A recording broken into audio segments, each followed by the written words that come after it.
Hi guys, in a previous video I made Matthias Wandel's wooden lathe. Due to space limitations, I need to store the lathe away until I need to use it.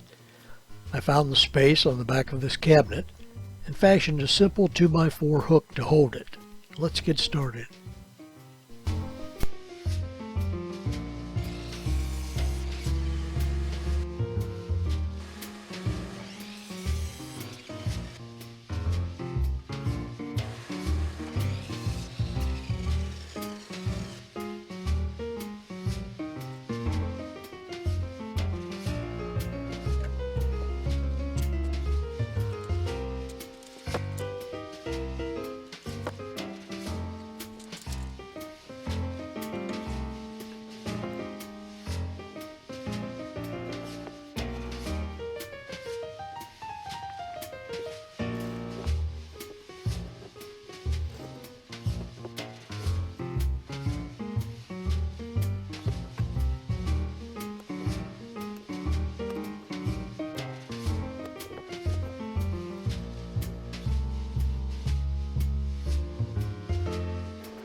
Thanks for watching.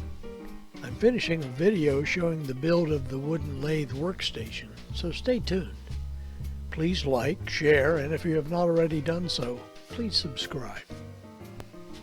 Until next time, remember, Murphy's Law has been repealed.